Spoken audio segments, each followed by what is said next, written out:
Hello दोस्तों, आज हम क्लास 10th के हिस्ट्री में पहला चैप्टर यूरोप में राष्ट्रवाद का उदय, जिसे इंग्लिश में कहते हैं the rise of nationalism in Europe, इसे आज हम अच्छे से डिस्कस करने वाले हैं। चलिए आइए बिना किसी देरी के शुरू करते हैं। आपका पहला टॉपिक है राष्ट्र राज्य। एक ही वंश, भाषा, इतिहास वाले लोगों का एक बड़ा समूह। एक मिनट।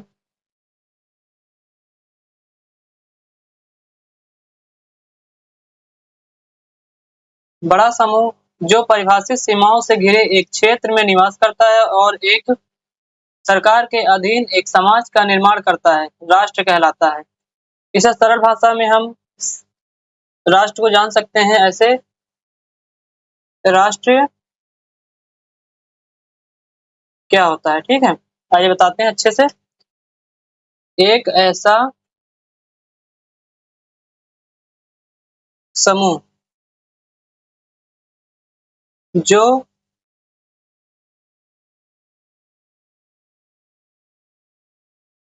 इतिहास,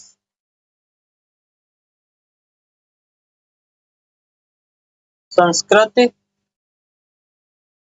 और भाषा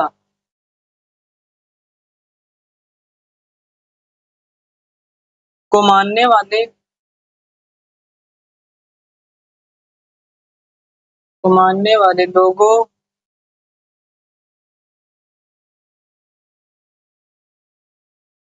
को आपस में जोड़ते हैं। वो आपस में जोड़ते हैं, इसे राष्ट्र कहते हैं, ठीक है। आपका अगला टॉपिक है फ्रेडरिक सॉर्यू और उनकी परिकल्पना।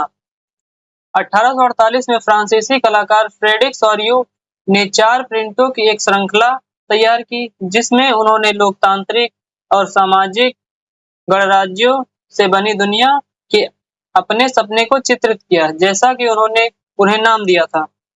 पहला पॉइंट है, पहले चित्र में यूरोप और अमेरिका के लोग एक लंबी कतार में मार्च करते हुए स्टैच्यू ऑफ लिबर्टी के पास से गुजरते हुए उसे श्रद्धांजलि अर्पित करते हुए दिखाए गए हैं। एक महिला आकृति एक हाथ में ज्ञान की मशाल और दूसरे हाथ में मानव अधिकारों का चार्टर लिए हुए है। मानवाधिकार क्या होता है, चलिए देखते हैं।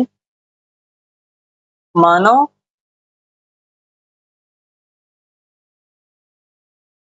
अधिकार वह अधिकार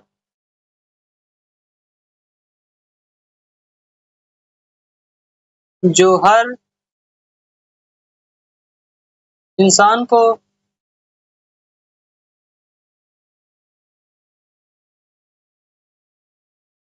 जन्म से ही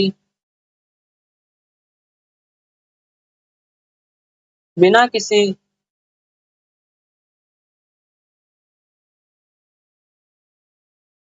भेदभाव के प्राप्त होती है, ठीक है ना। समझ में आया आप लोगों को। चलिए देखते हैं आगे। दूसरा पॉइंट है, धरती पर निरंकुश संस्थाओं के प्रतीकों के चकनाचूर अवशेष पड़े हैं। यहाँ पर एक शब्द यूज हुआ है, निरंकुश। निरंकुश क्या होता है, चलिए देखते हैं। निरंकुश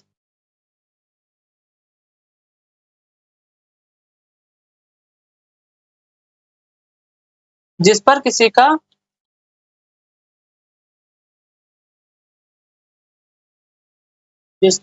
का नियंत्रण नहीं होता है, ठीक है।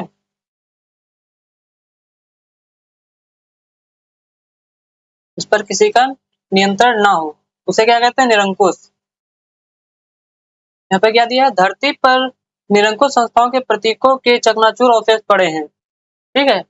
अगला पॉइंट देखते हैं, सौर्यों के आदर्शवादी दृष्टिकोण में क्या बताया गया है।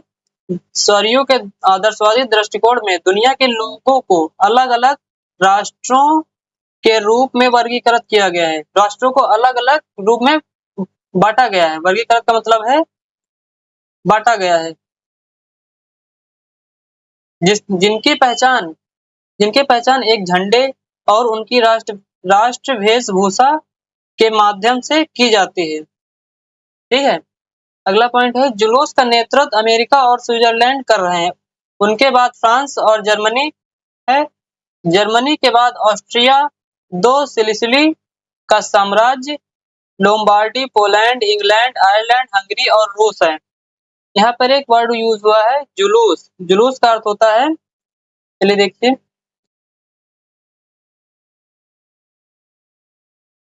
जुलूस लोगों का ऐसा समूह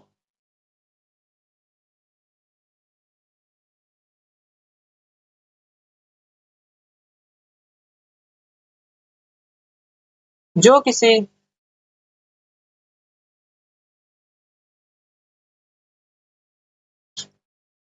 उद्देश्य, त्योहार,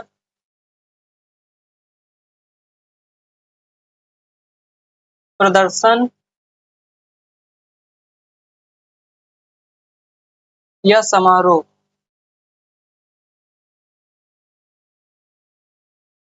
के लिए एक साथ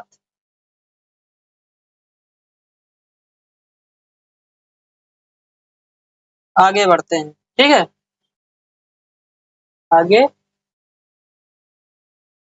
बढ़ते हैं। आप लोग समझ गए होंगे इतना। चलिए अगला पॉइंट देखते हैं। ऊपर आकाश से ईसा मसीह, संत, देवदूत इस दृश्य को निहार रहे हैं। निहारने का मतलब होता है देखना। ईसा मसीह और संत देवदूत लोग ऊपर से देख रहे हैं। कलाकार विश्व के राष्ट्रों के बीच भाईचारे का प्रतीक प्रस्तुत करता है। ठीक है, आप लोग इन दोनों टॉपिक को समझ गए होंगे, इसलिए मैं एक बार रफ कर देता हूँ, आप लोग इसका स्क्रीनशॉट ले लीजिए।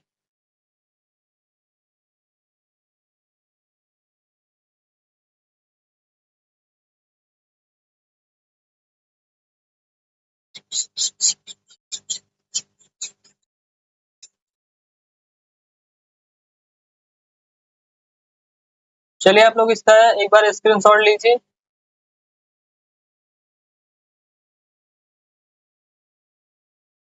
एक बार इस पेज का लीजिए स्क्रीनशॉट और इसका भी ले लीजिए। ठीक है, अब आगे देखिए। यहाँ पर देखिए पिछले टॉपिक में क्या बताया गया था।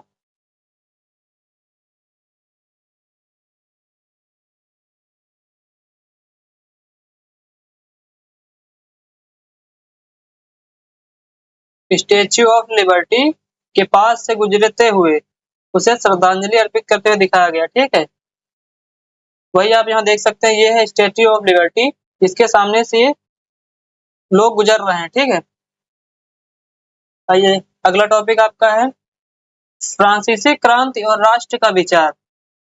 इसमें पहला पॉइंट है फ्रांस में राष्ट्रवाद का उदय। इसमें क्या बताया गया है, फ्रांस के राष्ट्रवाद के उदय विकास के बारे में। राष्ट्रवाद क्या होता है, आइए अगले पेज पे हम बताते हैं आपको।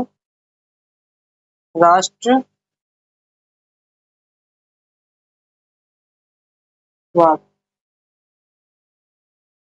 एक ऐसी विचारधारा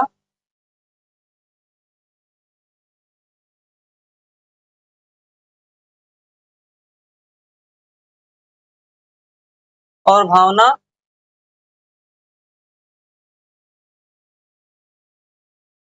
है जो किसी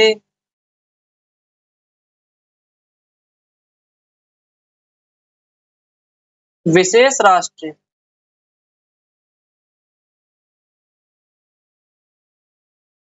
के प्रति निष्ठा,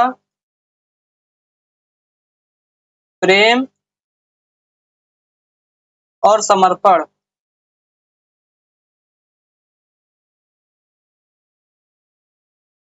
पर जोर देती है।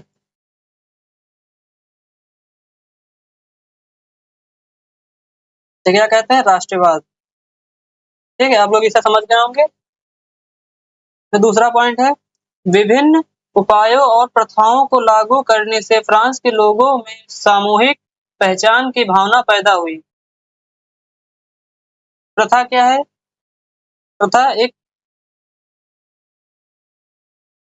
प्रथा का मतलब होता है परंपरा और रीति रिवाज।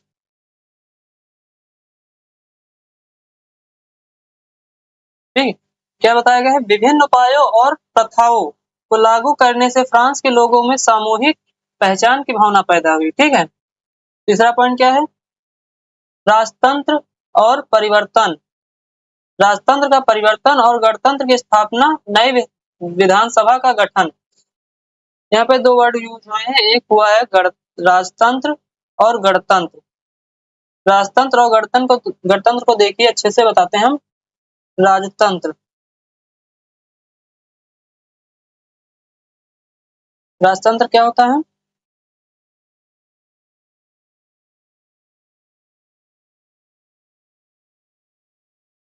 जिसमें किसी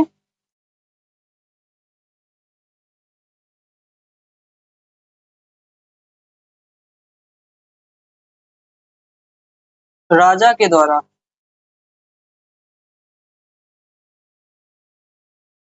शासन किया जाता है।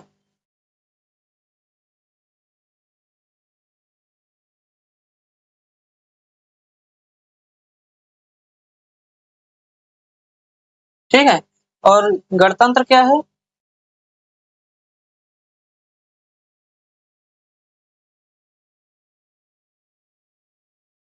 एक ऐसी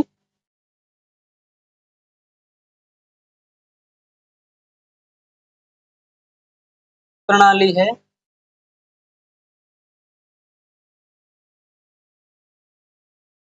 जिसमें जनता द्वारा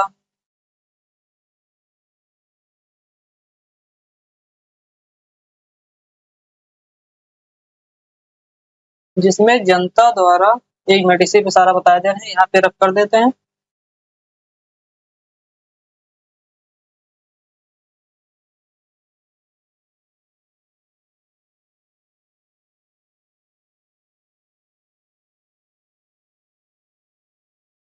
चलिए दूसरे पेज पे देखते हैं गणतंत्र को।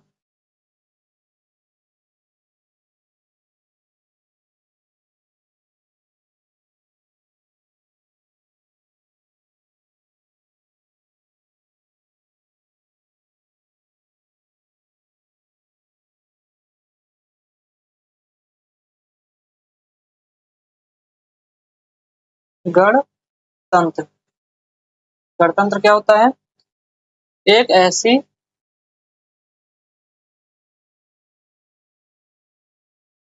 शासन प्रणाली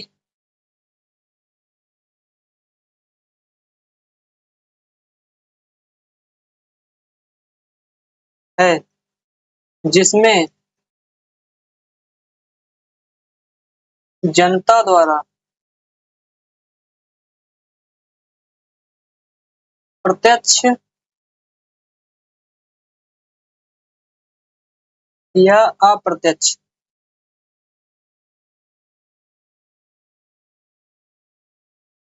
रूप से एक निश्चित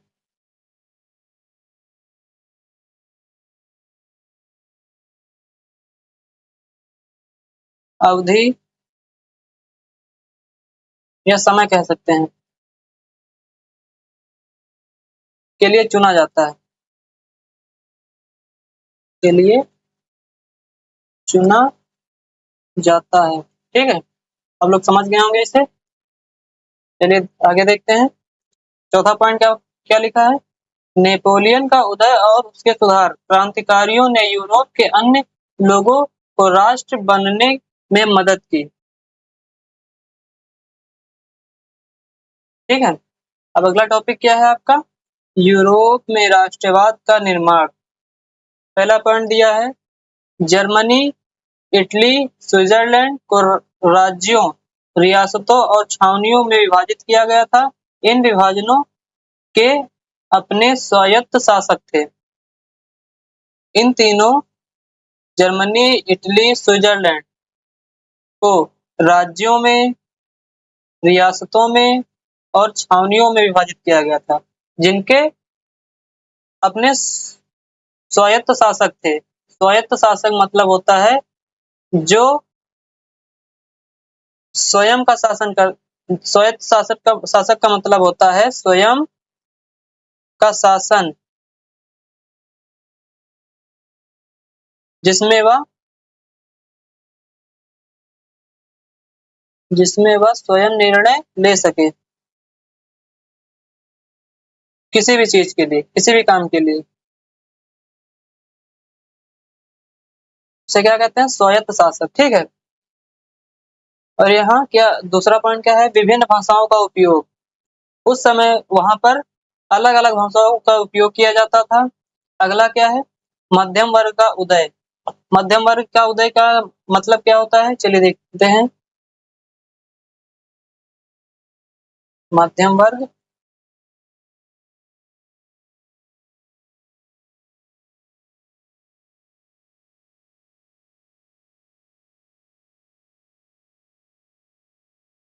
मध्यम वर्ग का उदय।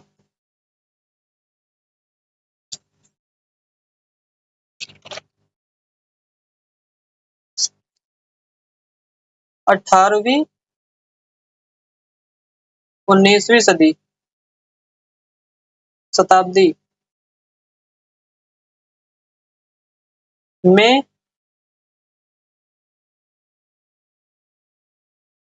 औद्योगिक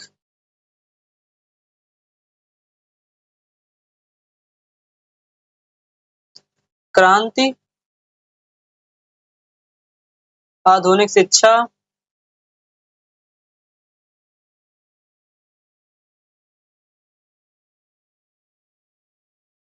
के परिणाम स्वरूप हुआ था।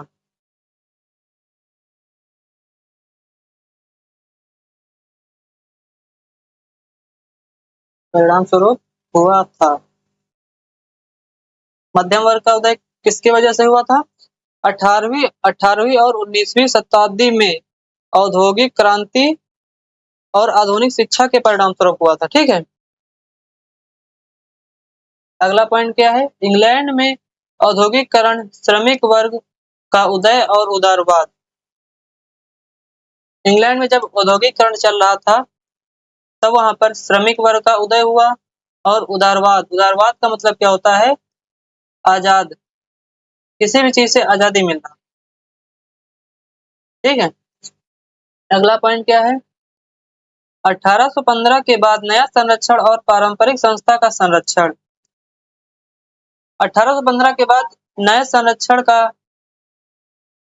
1815 के बाद नया संरक्षण को माना गया और पारंपरिक संस्थाओं का संरक्षण मतलब पुरानी रीति रिवाजों का को बचाया गया। ठीक है। आखिरी पॉइंट क्या है? नेपोलियन की पराजय के बाद यूरोपीय सरकार ने रूढ़िवाद की भावना का अनुसरण किया। रूढ़िवादी शासन निरंकुश थे। उस समय क्रांतिकारियों ने स्वतंत्रता और आजादी के लिए संघर्ष किया। उदाहरण के लिए मैजिनी की रचनाएं यंग इटली और यंग यूरोप थी। यहाँ पर आप देख सकते हैं एक वर्ड आया रूढ़िवादी। रूढ़िवादी का मतलब होता है,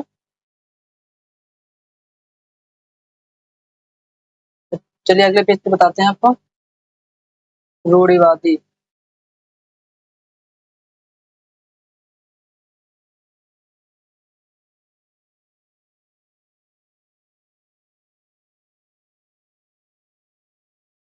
एक ऐसी विचारधारा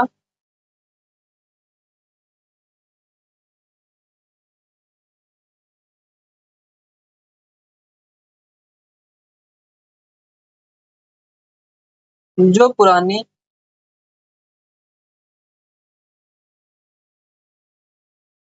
परंपरा और रीति रिवाज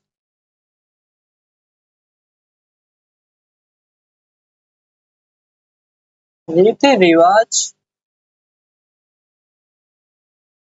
को बनाए रखने पर जोर देती है।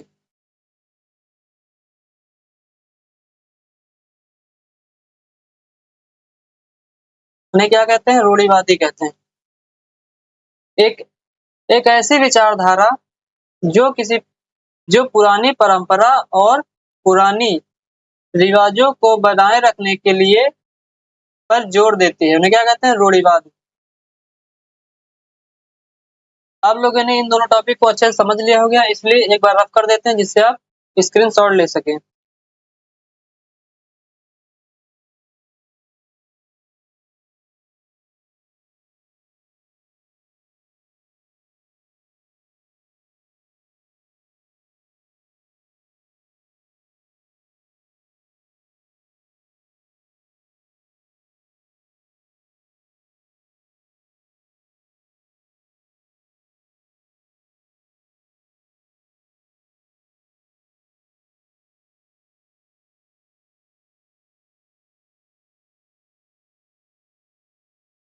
आप लोग इससे एक बार स्क्रीनशॉट ले लीजिए।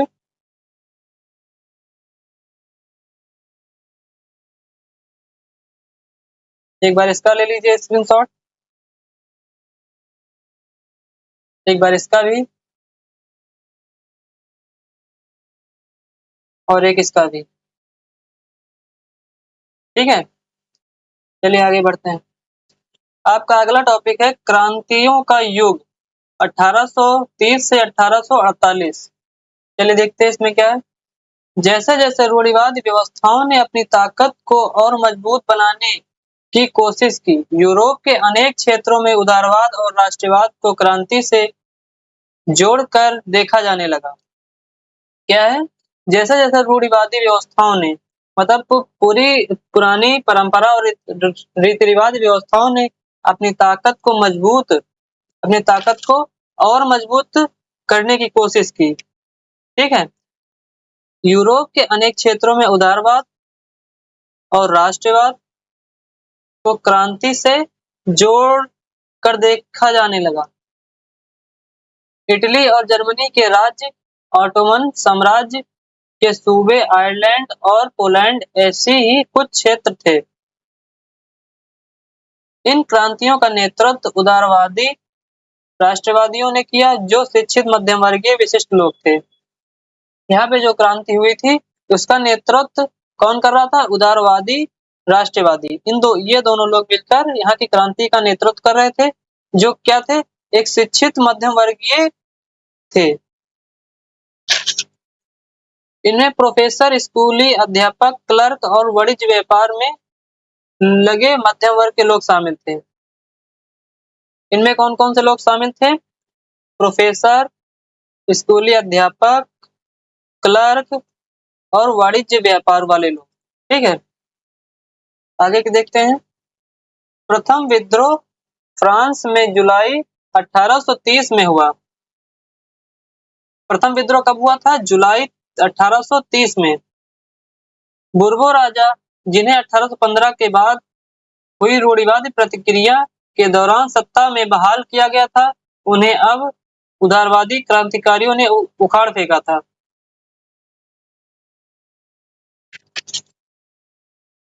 उनकी जगह एक संवैधानिक राजतंत्र स्थापित किया गया, जिसका अध्यक्ष लुई फिलिप था।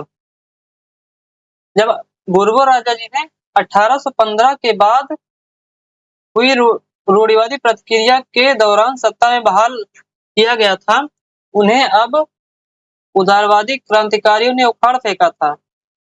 उनकी जगह एक संवैधानिक राजतंत्र स्थापित किया गया, जिसका अध्यक्ष कौन था? लुई फिलिप था।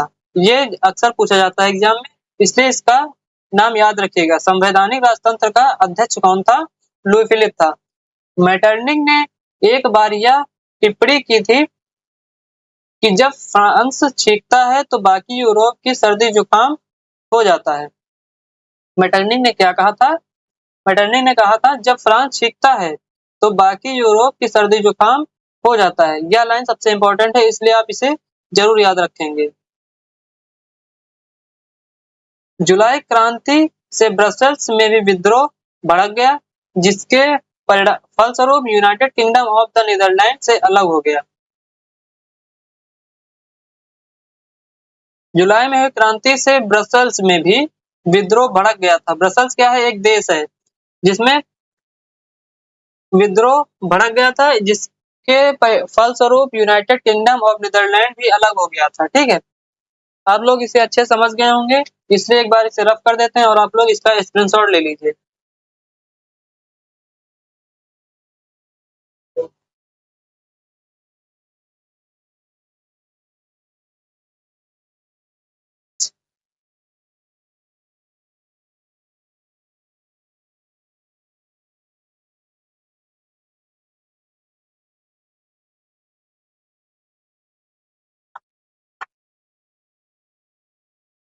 एक मिनट।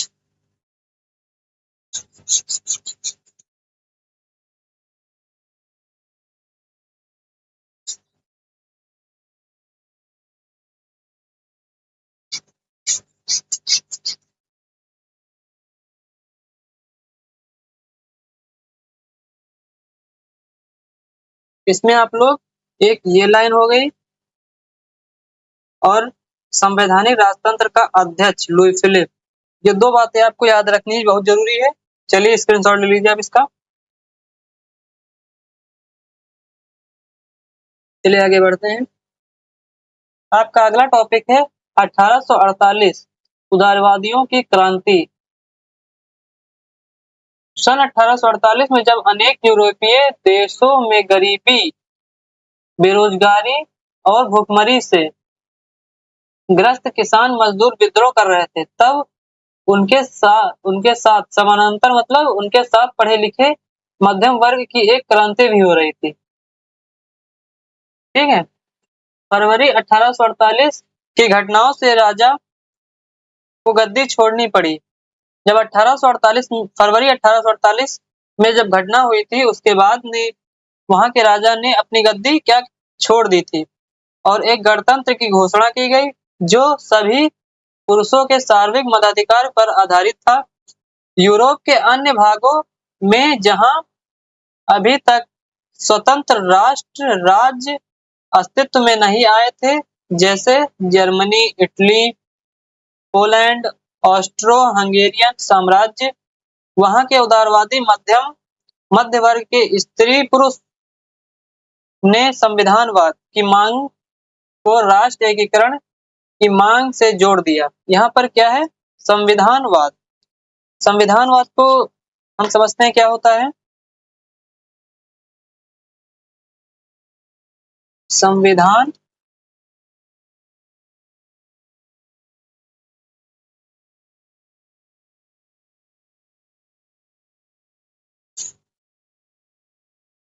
एक ऐसी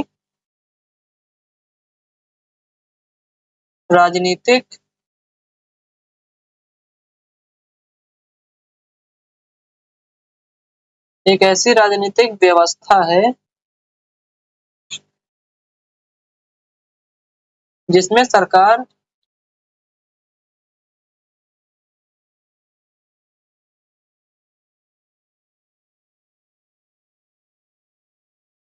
की शक्तियां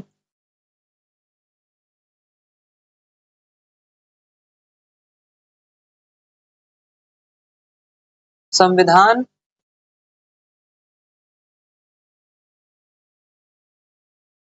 द्वारा सीमित होती हैं।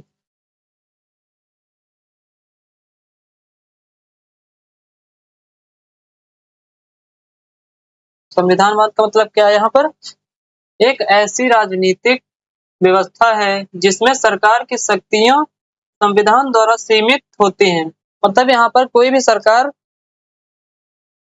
अपनी शक्तियों का गलत उपयोग नहीं कर सकता है। ठीक है, चलिए आगे देखते हैं।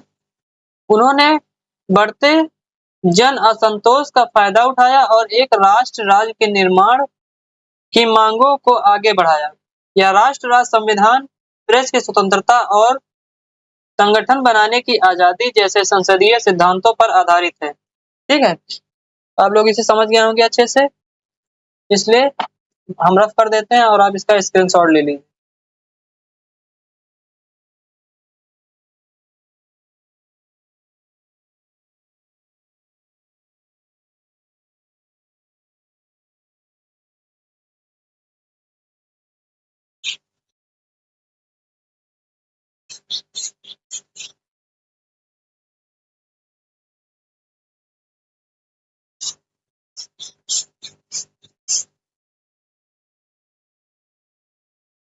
चलिए इसका स्क्रीनशॉट एक बार आप लोग ले लीजिए अच्छे से, फिर आगे बढ़ते हैं।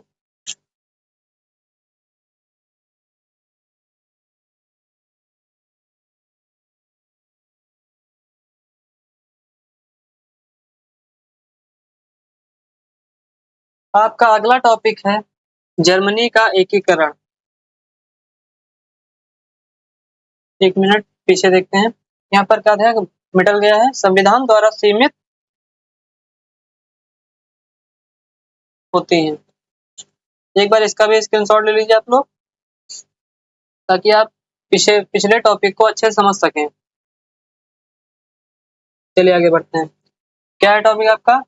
जर्मनी का एकीकरण, यूनिफिकेशन ऑफ जर्मनी।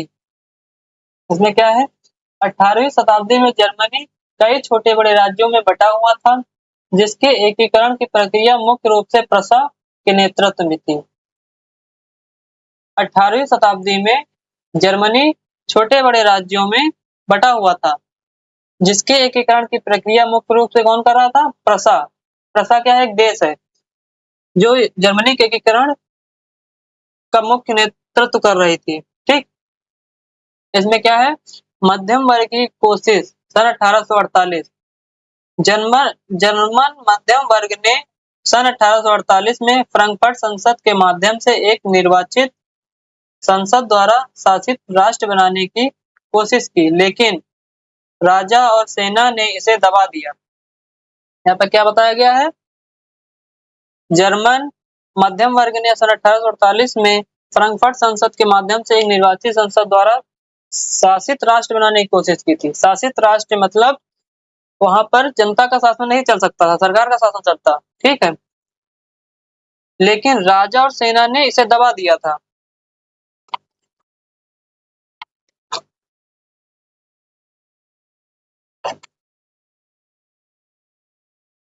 क्या किया था? राजा और सेना ने दबा दिया था उसे। आगे क्या है, बिस्मार्क की भूमिका। प्रसा के मुख्यमंत्री ऑटो वॉन बिस्मार्क को जर्मनी के एकीकरण का जनक माना जाता था। जर्मनी का एकीकरण का जनक कौन था? Otto von Bismarck. उन्हें रक्त और लोहे की नीति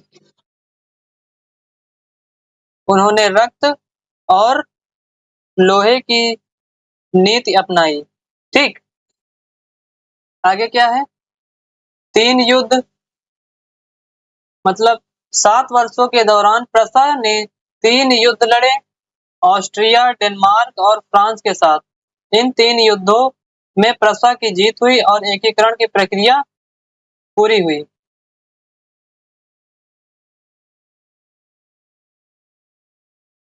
यहाँ पर 3 युद्ध हुए थे, एक हुआ था ऑस्ट्रिया के साथ, दूसरा डेनमार्क के साथ, तीसरा फ्रांस के साथ। इन तीनों युद्धों में प्रसा की क्या हुई थी? जीत हुई थी। प्रसा की जीत हुई थी और एकीकरण की प्रक्रिया पूर्ण हुई थी। अगला टॉपिक, अगला पॉइंट क्या है? घोषणा। सन 18 जनवरी 1871 में वारसाय के महल में एक समारोह में कैसर विलियम प्रथम को नए जर्मन साम्राज्य का सम्राट घोषित किया गया था।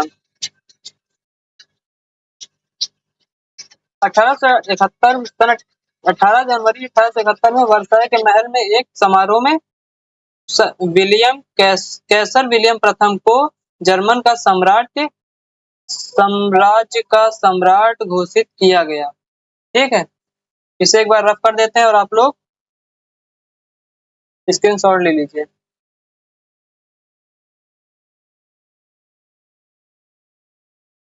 चलिए आप लोग इसका स्क्रीनशॉट लीजिए अच्छे से, फिर आगे बढ़ते हैं।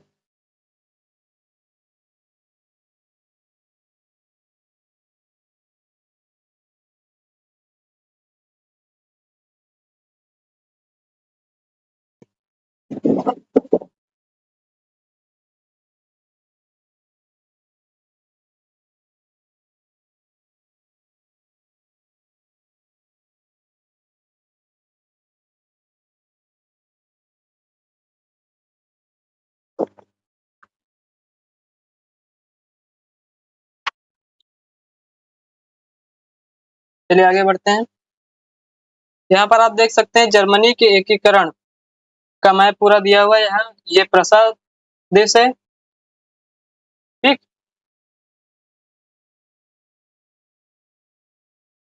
आपका अगला टॉपिक है इटली का एकीकरण।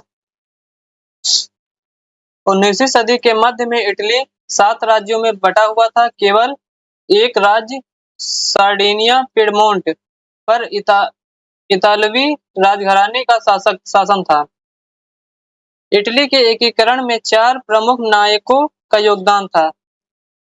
यहाँ पर आप देख सकते हैं ये सेर्गio सार्डिनिया, जिसका शासक तो कौन था?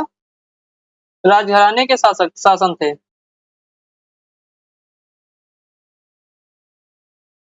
इसमें पहला है जोसेफ मैस्तिनी। इन्होंने यंग इटली नामक गुप्त संगठन बनाया और लोगों में राष्ट्रवाद की भावना भरी। इन्हें एकीकरण का मसीहा कहा जाता था। दूसरा है काउंट काबूर। ये सार्डिनिया पिडमोंट के मुख्यमंत्री थे। ना तो वे क्रांतिकारी थे और ना ही लोकतांत्रिक, लेकिन उन्हें चतुर कूटनीति ने ऑस्ट्रियाई सेना को हराने में मदद की। काउंट काबूर ना तो ये क्रांतिकारी थे और ना लोकतांत्रिक ही थे। इन्होंने ऑस्ट्रियाई सेना को हराने में मदद की थी। तीसरा क्या है? जोसेफे गैरिबाल्डी। इन्हें इटली का तलवार कहा जाता था। इन्होंने रेड शर्ट मतलब लाल कुर्ती नामक स्वयं सेवकों की सेना बनाई और दक्षिण इटली व 2 सिसिलियों के राजतंत्र को जीतकर उन्हें एकीकरण में शामिल किया।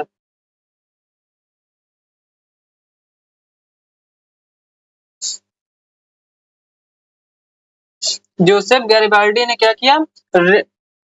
रेड शर्ट नामक स्वयं सेवकों की सेना बनाई और दक्षिण इटली 2 सिसिलियों के राजतंत्र को जीतकर उन्हें एकीकरण में शामिल किया था। चौथा क्या है? विक्टर इमैनुअल द्वितीय। वे सार्डिनिया पिडमोंट के राजा थे, जिन्हें 1861 में एकीकृत इटली का राजा घोषित किया गया। जब इटली का एकीकरण पूरा हुआ था तो वहां का राजा किसे बनाया गया था? विक्टर इमैनुअल द्वितीय को। ठीक है, आप लोग इसे अच्छे समझ चुके होंगे, इसलिए एक बार रफ कर देते हैं और आप इसका स्क्रीनशॉट ले लीजिए।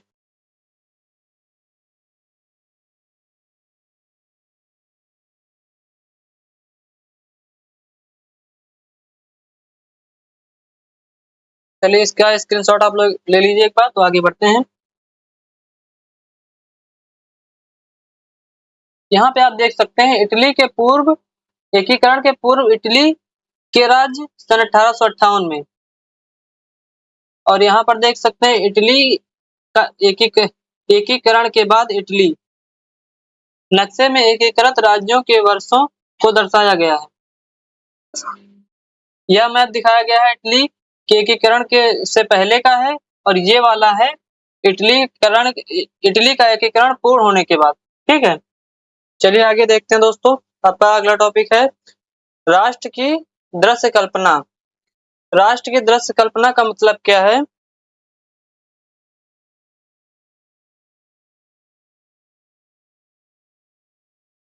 किसी राष्ट्र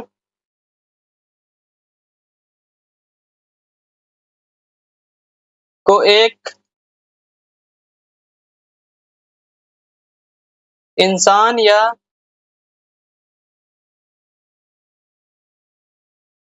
आकृति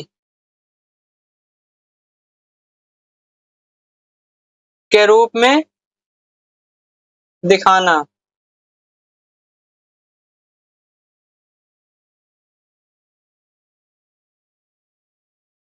राष्ट्र की दृश्य कल्पना का मतलब है किसी राष्ट्र को एक इंसान या आकृति के रूप में दिखाना। ठीक है, आइए इसमें देखते हैं क्या है। किसी शासक को एक चित्र या मूर्ति के रूप में अभिव्यक्त करना आसान है, किंतु एक राष्ट्र को चेहरा कैसे दिखाया जा सकता है? यहाँ पर एक वर्ड आया है शासक। शासक का अर्थ है शासन करने वाला व्यक्ति। शासन करने वाला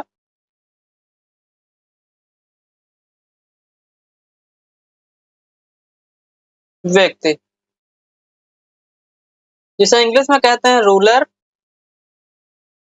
या गवर्नर। ठीक है। आगे क्या है, 18वीं और 19वीं सदी में कलाकारों ने राष्ट्र का मानवीकरण करके इस प्रश्न को हल किया। दूसरे शब्दों में उन्होंने एक देश को कुछ यूं चित्रित किया जैसे वह कोई व्यक्ति हो। उस समय राष्ट्रों को नारी भेष में प्रस्तुत किया जाता था। राष्ट्र को एक व्यक्ति का जामा पहनाते हुए किसी नारी के रूप में चुना गया। वह असल जीवन में एक कोई खास महिला नहीं थी। यह तो राष्ट्र के अमूर्त विचार को ठोस रूप प्रदान करने का प्रयास था, यानी नारी की छवि राष्ट्र का रूपक बन गई। ठीक है। यहाँ पर आप मानवीकरण एक वर्ड यूज हुआ है, इसका मतलब जान लीजिए क्या होता है।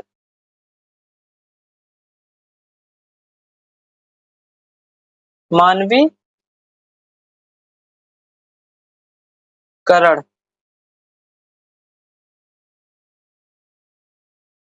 निर्जीव वस्तुओं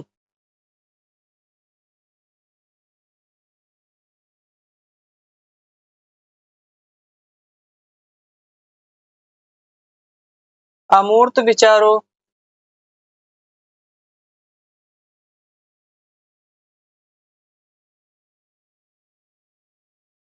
या प्रकृति को मानवीय गुण,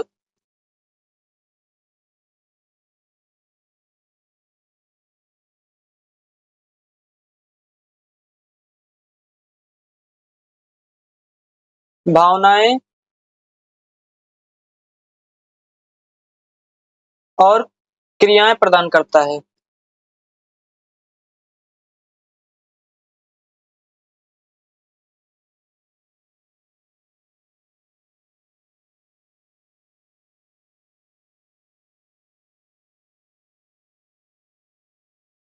मानवीकरण का अर्थ है किसी निर्जीव वस्तुओं, अमूर्त विचारों या प्रकृति को मानवीय गुण, भावनाएं और क्रियाएं प्रदान करता है। ठीक है। और आगे आप देख सकते हैं यहाँ पर एक क्या लिखा है, यानी नारी की छवि राष्ट्र का रूपक बन गई। यहाँ रूपक का अर्थ क्या है? रूपक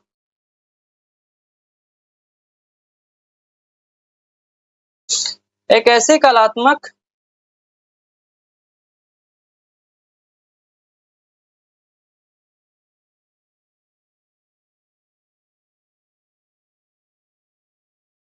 या साहित्यिक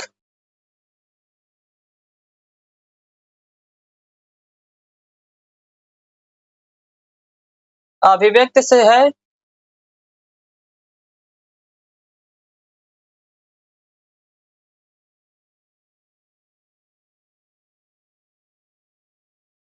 जिसमें किसी अमूर्त विचार,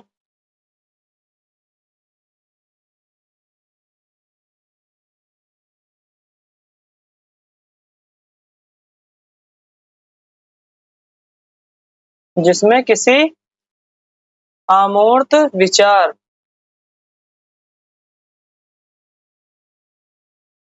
जैसे स्वतंत्रता,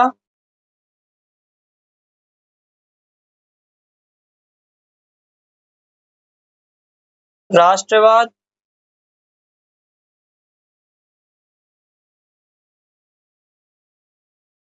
न्याय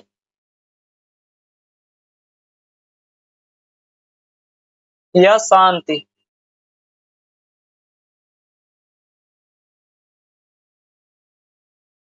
को किसी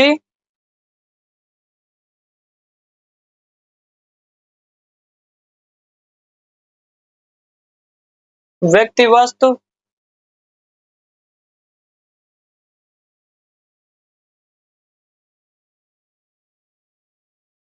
या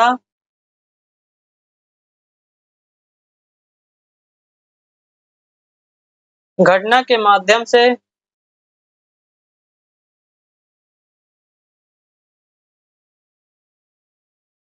दर्शाया जाता है।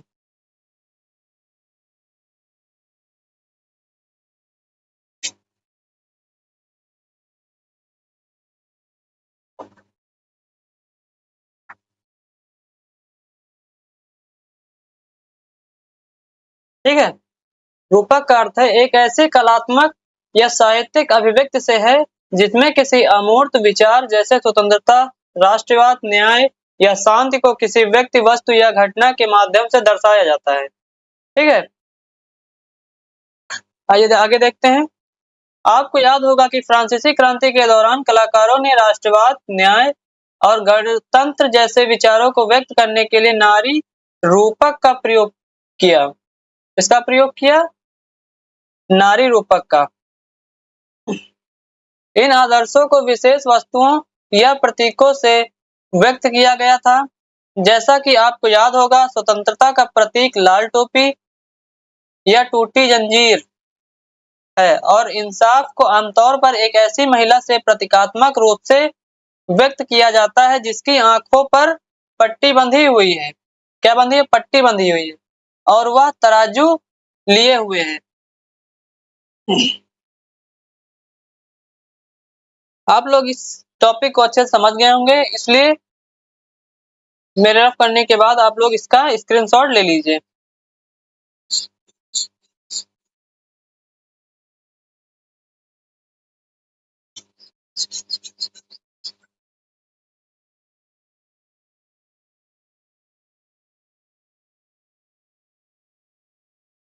चलिए आगे बढ़ते हैं। एक बार इसका भी स्क्रीनशॉट ले लीजिए आप लोग।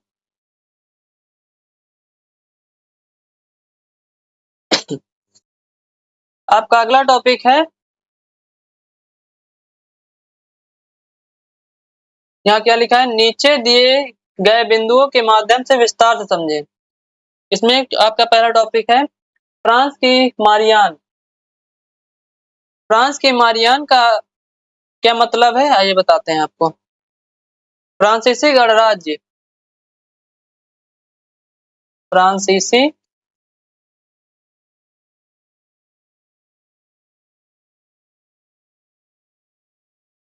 गणराज्य का एक अत्यंत महत्वपूर्ण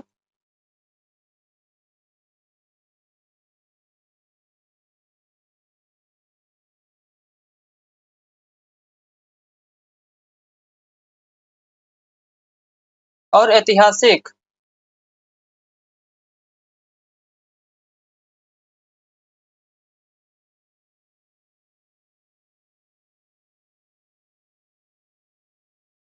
राष्ट्रीय प्रतीक है।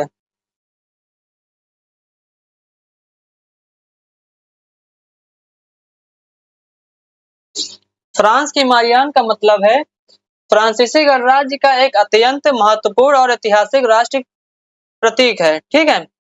आगे देखते हैं। फ्रांस की क्रांति के दौरान कलाकारों ने स्वतंत्रता, न्याय और गणतंत्र जैसे विचारों को नारी रूप में व्यक्त किया।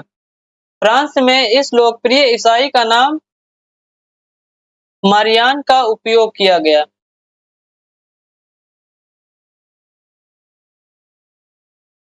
फ्रांस में किस ईसाई नाम का प्रयोग किया गया था? मारियान। ठीक है। इसमें पहला पॉइंट है उद्देश्य। मारियान की छवि का उपयोग जनता के मन में राष्ट्रीय एकता की भावना भरने के लिए किया गया। ठीक है। दूसरा पॉइंट है मारियान को लाल टोपी, तिरंगा और कलगी के साथ दिखाया गया। ठीक। तीसरा पॉइंट है प्रसार। उसकी प्रतिमाएं सार्वजनिक चौकों पर लगाई गई और उसकी तस्वीरें सिक्कों व डाक टिकटों पर छापी गई ताकि लोग खुद को राष्ट्र से जुड़ा हुआ महसूस करें। ठीक है। आप लोग यहाँ देख सकते हैं 1850 का डाक टिकट। इसमें मारियान की तस्वीर बनाई गई है जो फ्रांसीसी गणराज्य का प्रतिनिधित्व करती हैं। इस तस्वीर में किसको बनाया गया है? मारियान को। ठीक है।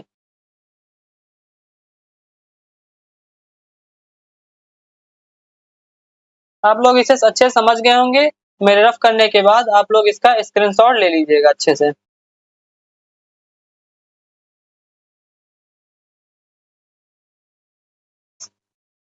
चलिए आप लोग एक बार इसका स्क्रीनशॉट ले लीजिए अच्छे से, फिर आगे बढ़ते हैं। चलिए आगे देखते हैं। आपका अगला टॉपिक है जर्मनी की जर्मेनिया। जर्मनी की जर्मेनिया का अर्थ है जर्मनों की भूमि।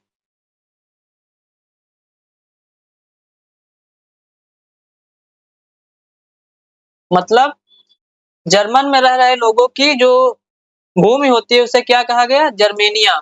ठीक है।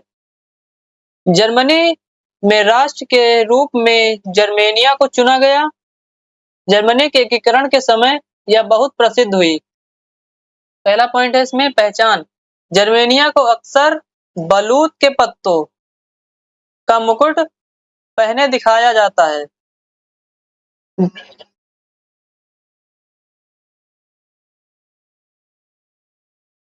जर्मेनिया को बलूत के पत्ते, यहाँ देख सकते हैं आप, बलूत के पत्तों का मुकुट जर्मेनिया को पहनाया गया है। ठीक है। दूसरा पॉइंट है महत्व। जर्मन संस्कृत में बलूत को वीरता का प्रतीक माना जाता है। बलूत किसका प्रतीक माना जाता है? वीरता का। ठीक है। तीसरा पॉइंट है हाथ में तलवार। उसके हाथ में मौजूद तलवार मुकाबले की तैयारी को दर्शाती है, जबकि तलवार पर लिपटी जैतून की डाली शांति की इच्छा का संकेत है। जर्मेनिया यहाँ पर आप देख सकते हैं हाथ में तलवार पकड़ी हुई है जिस पर जैतून की डाली लिपटी हुई है। ठीक है।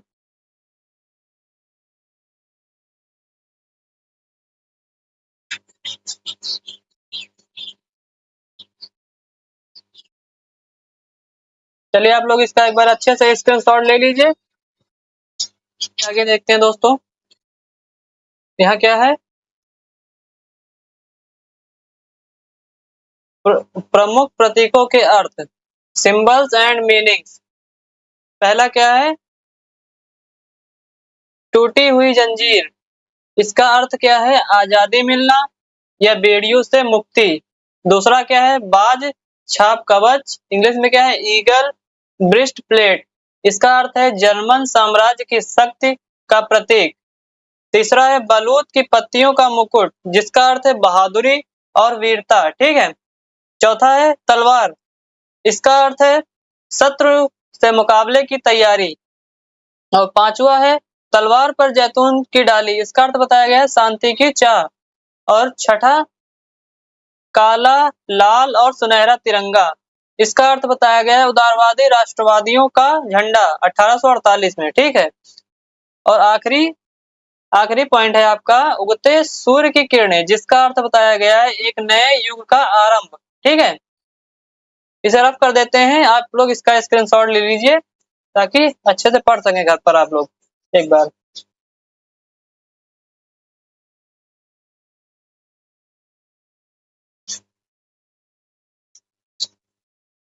चलिए आप लोग स्क्रीनशॉट ले लीजिए एक बार इसका। आइए देखते हैं। आपका अगला टॉपिक है राष्ट्रवाद और साम्राज्यवाद। ठीक है। राष्ट्रवाद और साम्राज्यवाद क्या होता है, चलिए देखते हैं। राष्ट्रवाद हमने आपको पीछे बताया रखा है राष्ट्रवाद क्या होता है, लेकिन यहाँ पर एक बार और बता दे रहे हैं ताकि आप लोगों का रिवीजन हो जाए। ठीक है। राष्ट्रवाद एक ऐसी विचारधारा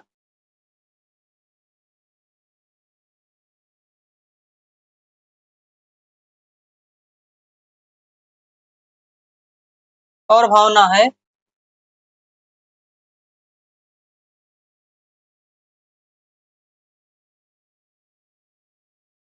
जो किसी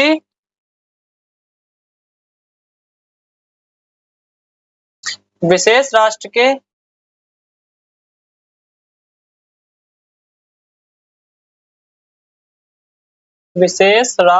के प्रतिनिष्ठा,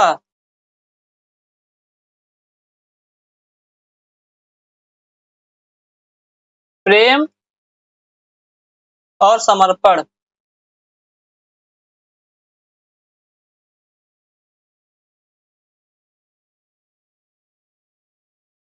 पर जोर देती है।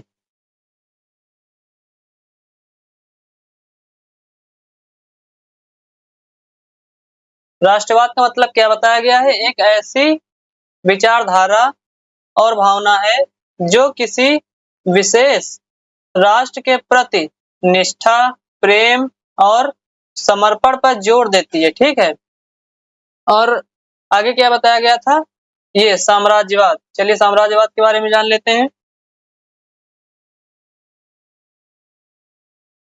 साम्राज्यवाद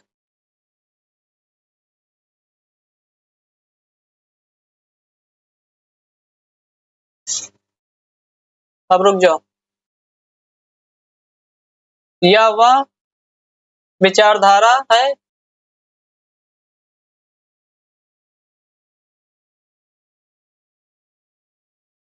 जिसके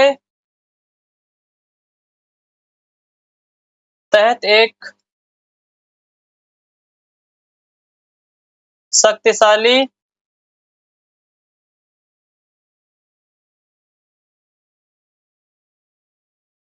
राष्ट्र अन्य कमजोर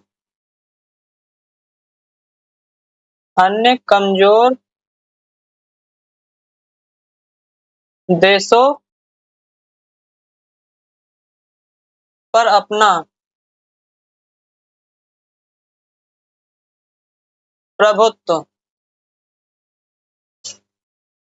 स्थापित करता है।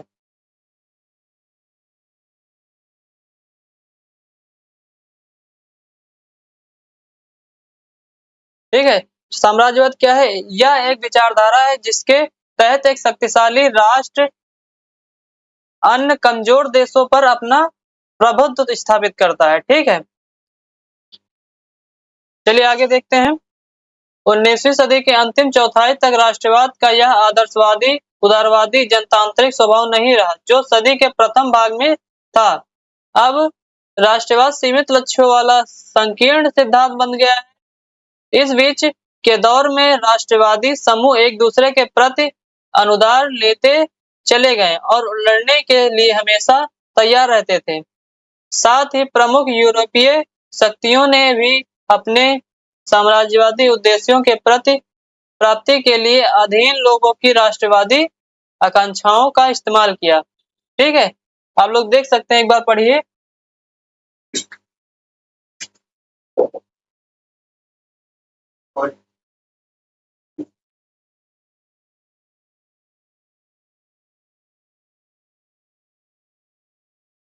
चलिए आगे देखते हैं।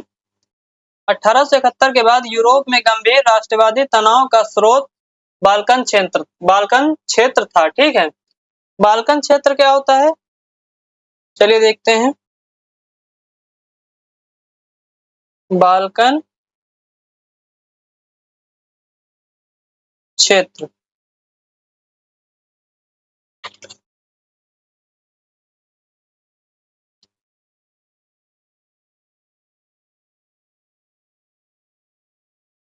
दक्षिणी पूर्वी यूरोप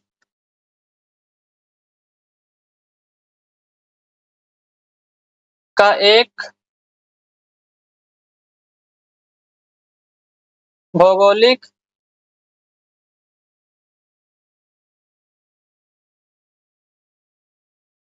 और ऐतिहासिक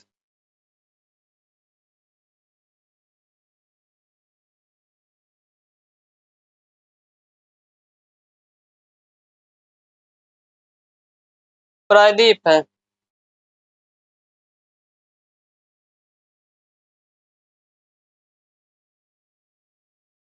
जो तीन ओर से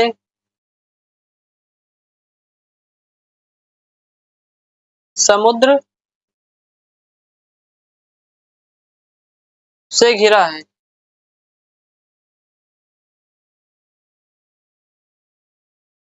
ठीक है। बाल्कन क्षेत्र में क्या बताया गया है? इसका अर्थ है दक्षिणी पूर्वी यूरोप का एक भौगोलिक और ऐतिहासिक प्रायद्वीप है जो तीन ओर से समुद्र से घिरा हुआ है। ठीक है। आगे देखते हैं, इस क्षेत्र में भौगोलिक और जातीय भिन्नता थी। इसमें आधुनिक रोमानिया क्या है, रोमानिया, बुल्गारिया, अल्बानिया, यूनान, मैसेडोनिया, क्रोएशिया, बोस्निया और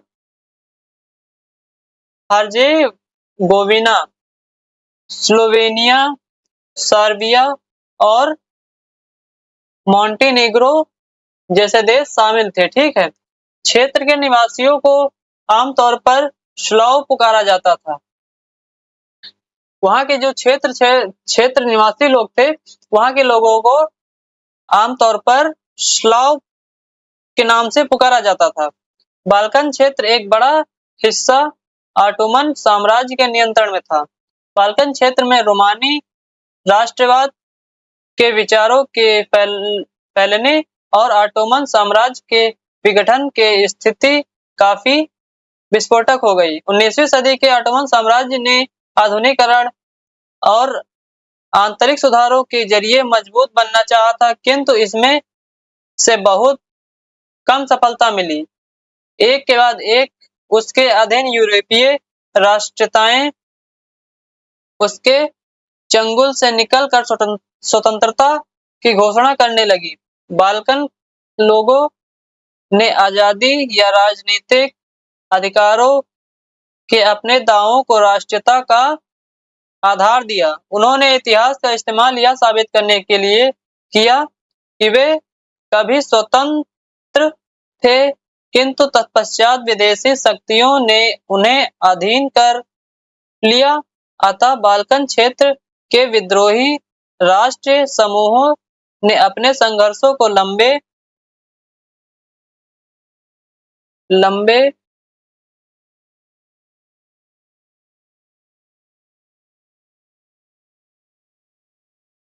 समय से कोई आजादी को वापस पाने के प्रयासों के रूप में देखा। ठीक है,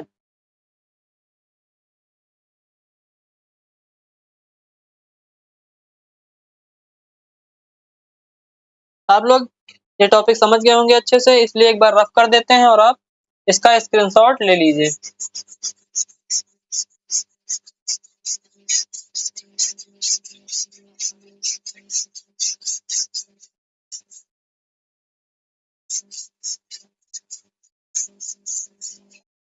चलिए आप लोग इसका स्क्रीनशॉट ले लीजिए एक बार, फिर आगे बढ़ते हैं। एक बार इसका भी ले लीजिए आप लोग, एक बार इसका भी स्क्रीनशॉट ले लीजिए। चलिए आगे देखते हैं, आपका अगला टॉपिक है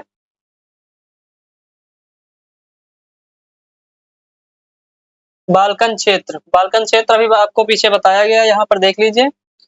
दक्षिणी पूर्वी यूरोप का एक भौगोलिक और ऐतिहासिक प्रायद्वीप है जो 3 ओर से समुद्र से घिरा हुआ है। ठीक है,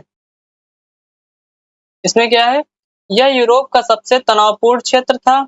आज के रोमानिया, बुल्गारिया, ग्रीस आदि बाल्कन क्षेत्र सबसे तनावपूर्ण क्षेत्र उस समय था। ठीक है, यह क्षेत्र ऑटोमन साम्राज्य के अधीन था, जो अब कमजोर हो रहा था। यह क्षेत्र किसके अधीन था? ऑटोमन साम्राज्य के अधीन था, जो अब धीरे धीरे कमजोर होता जा रहा था। यहाँ के विभिन्न स्लाव राष्ट्र अलग अलग आजादी चाहते थे। यहाँ पर जो लोग थे वो अलग अलग आजादी चाहते थे अपनी। अगला पॉइंट क्या है, प्रथम विश्व युद्ध का कारण। रूस, जर्मनी, इंग्लैंड और ऑस्ट्रिया हंगरी जैसी बड़ी ताकतें बाल्कन पर अपना कब्जा जमाना चाहती थी। इसी टकराव के कारण 1914 में प्रथम विश्व युद्ध शुरू हो गया।